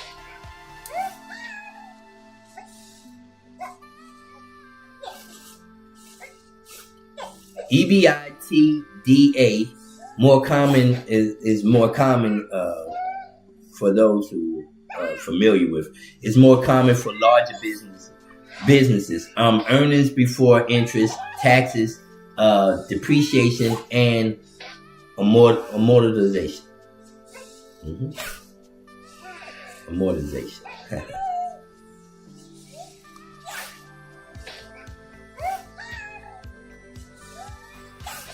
Multiple. The prices compared to earnings. Example: businesses make 100,000 SDE, right? Sellers ask $300,000, right? That is a 3x SDE multiple. Now, you need to know whether that makes sense for that type of business. For example, now, no, not gonna be it. But you do need to know if it makes sense for that type of business. Step 4, I want to go on to step 4, and this is start looking for businesses. Places to look. Business buy sell. LoopNet, that's a good place. Local business brokers. Find franchise resellers. I just said something about franchises. Listings. Facebook strategy groups. Chamber of Commerce relationships. And CPA referrals. Attorneys, bankers are good. Retiring owners are very good. Direct outreach to local businesses as well. You can do that as well. The best deals are often not listed publicly. Once again, they're not publicly. They come through relationships. So always have an ear, always network, and for a business that may be available to buy. Now, building your acquisition team early. Do not wait. Do not wait until the deal is about to close. You need this is what you'll need. You're going to need a CPA or an accountant. You're also going to need a business attorney. You're going to need a lender, an insurance agent. Also, you will need a possibility of a business broker, and you might want an experienced mentor. Now, SCORE. SCORE is an SBA resource partner with more than 10,000 volunteer mentors, and they provide free businesses, right? For free business mentoring, not free businesses, but free business mentor and resources. Now, I want you to know that can be very useful for someone learning acquisition basics. Now, what makes this important? This is important because ordinary people often lose money by trying to save money on professional reviews. Bad, very bad. I got stories, I ain't got time. Now, step 6, contact sellers professionally. Do not sound like a dream. Sound something like, I'm looking for a simple cash flow business where the current owner is willing to provide a structured transition. Also say this, I'd like to understand the numbers, operations, customer base, and reason for selling before deciding whether it is a fit. You're not begging. You are only evaluating. That posture is what matters. Step 7. Sign a NDA before seeing detailed financials. Most sellers will require a non-disclosure agreement. That is normal. After that, request this. Tax returns, profits and loss, statements, balance sheet, bank statements, payroll records, equipment list, leasing agreements, vending contract, customers,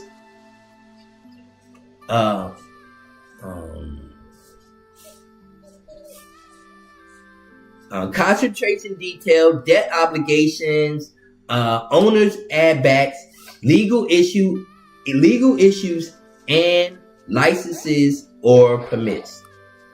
If a seller refuses to show real documents, be careful, be suspicious, be cautious. Now, here we going on to step 8. Verify the cash flow. Verify cash flow. This is the heart of the deal. Do not trust a verbal claim. Verify the bank deposit matches. First match. Revenue, tax return match. Report income, expenses are complete. Owner add backs are real. Debt is disclosed. Payroll is accurate. Inventory is real. Equipment condition is accurate, and no hidden liabilities exist. Let me go over that one more time, just in case you didn't get it. Make sure that bank deposits match revenue. Tax returns match reported income. Expenses are completed. Owner add backs are real. Debt is disclosed. Payroll is accurate. Inventory is real. Equipment condition is accurate, and no hidden liabilities exist. A business that makes $150,000 on paper may actually make much less once fantasies add backs are removed. Now, study the owner dependency. This is very important. Ask, if the owner leaves, does the business survive? Huge. Now, bad deal if the owner is the brand. A bad deal if the owner knows everything. A bad deal if the owner knows every customer. A bad deal if the owner does all sales. Owner does the technical work. No system exists. All of those are bad deals. The better deals are repeated customers. Employees know operations. System exists. Customers buy the service, not just the owner. Transitions support is available. If the owner is the business, you are not buying a business. You're buying a job. Don't get fooled by those. That's how a lot of people get tricked. Oh my gosh, they get tricked so much. They say, you're getting a business. Yeah. Oh, you got to go out there and sell. And sell. Stop them in their tracks. Say, no, I don't want. I'm out of here. I am gone. Bye-bye. Step 10.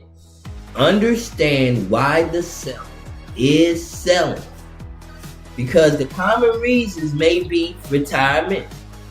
They could be burnt out. They might have health issues. They might want to relocate. They could be having family issues. They could be needing capital. Capital. They might need capital. Their business could be declining.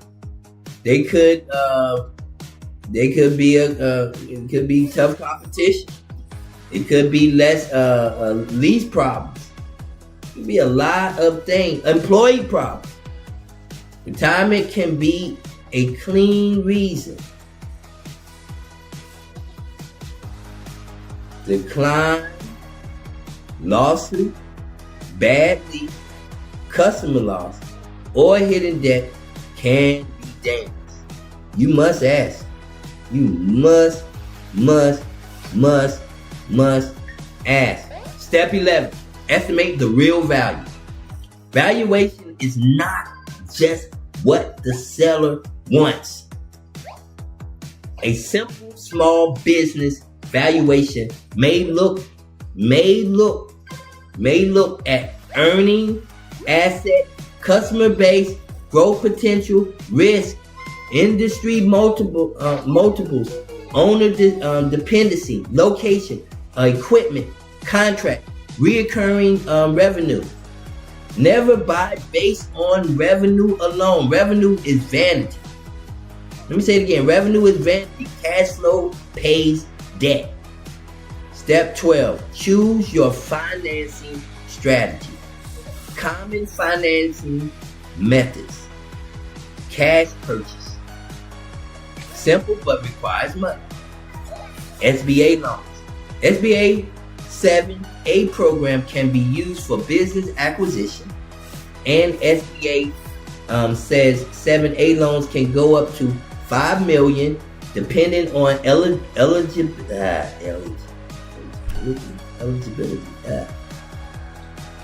and lender review.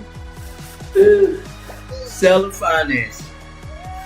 Sellers allow you to pay part of the price over time. SBA plus seller note. Common structure. Investor partner. Someone provides capital.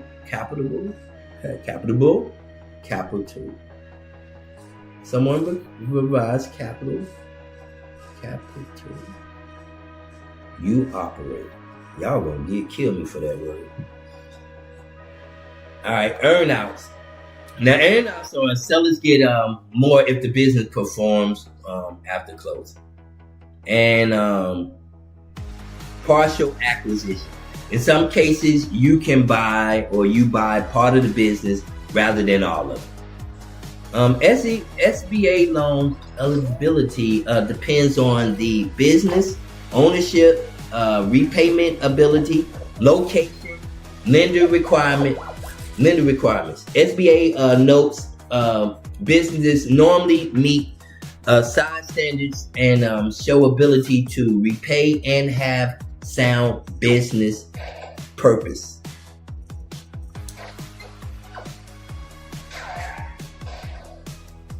It's a marathon one tonight. I'm trying to get through all this. I want people to see. Now, step 13 is make a letter of intent. This is important. A letter of intent, or a LOI, is usually a non-final document that outlines the purpose deal. It may include purchase price, assets included, financial terms, due diligence period, and transition support, closing timelines, exclusive periods, and seller financing terms and conditions to close. Do not treat an LOI casually. Have an attorney review this serious deals. Step 14, perform due diligence. This is important. This is where you investigate everything. Financial due diligence. Are the numbers real? People they will lie. Simple as that. Legal due diligence. Any lawsuit, liens, contract, or lease issues. That's important. You do not want to inherit that when purchasing your business. Operation due diligence is something that is even more important. How does the business actually run? Customer due diligence. Are customers loyal? Are they concentrated? Employee due diligence is who is essential? Will they stay? Tax due diligence. Any unpaid taxes or reporting problems. Asset due diligence is the equipment working? Is inventory real? Market due diligence is the industry stable, declining, or growing. These steps protect you from buying a nightmare. Step 15, decide asset purchase versus entity purchase. This really matters. In many small businesses or business deals, buyers prepare an asset purchase where they buy select assets rather than buy the whole legal entity. A stock/entity purchase may carry different liabilities and tax consequences. This is exactly where a CPA or attorney matters. The IRS has guidance on allocating purchases. I want you guys to know that. Now, prices among assets in business acquisition, because tax treatment depends on asset classes involved. Now, do not guess here. Get professional advice. Once again, get professional advice. Once again, get professional advice.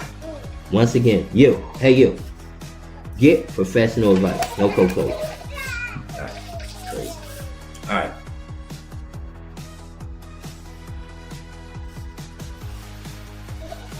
Did you hear me? Get professional advice.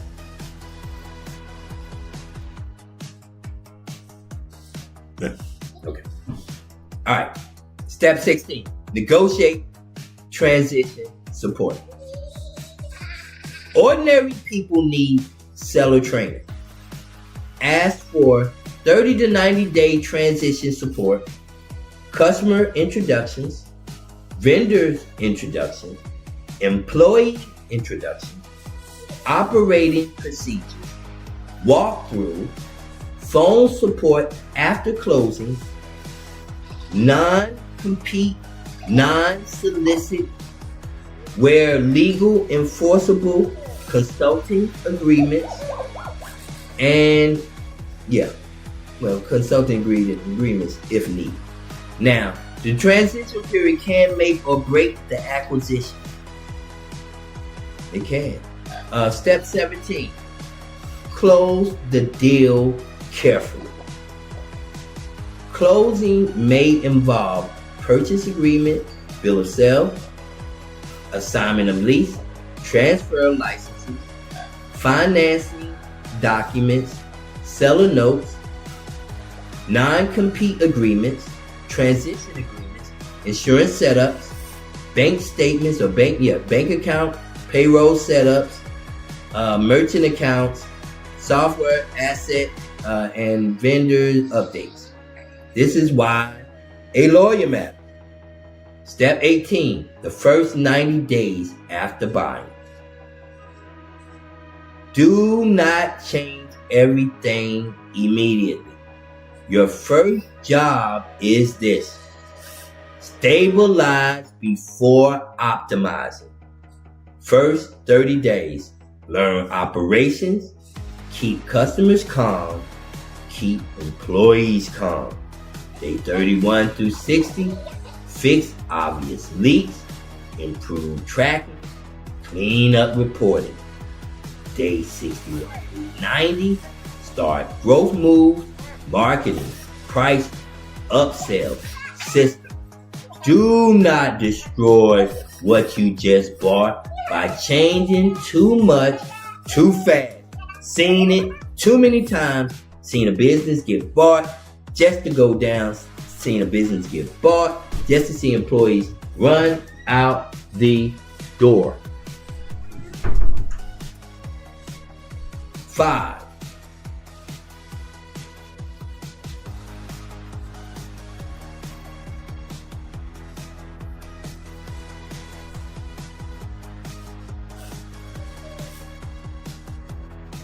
You know what, guys? I'm going to have to give you guys a part 2. I didn't want to, but I have so much I want to go through. So I will definitely have to give you guys a part 2 for this.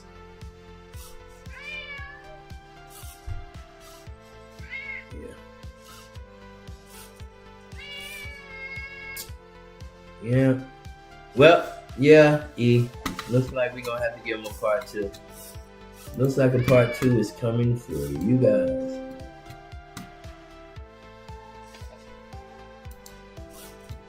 It is coming for you guys. So, yeah. Well, people, I want you to know the biggest breakthrough isn't finding a one opportunity.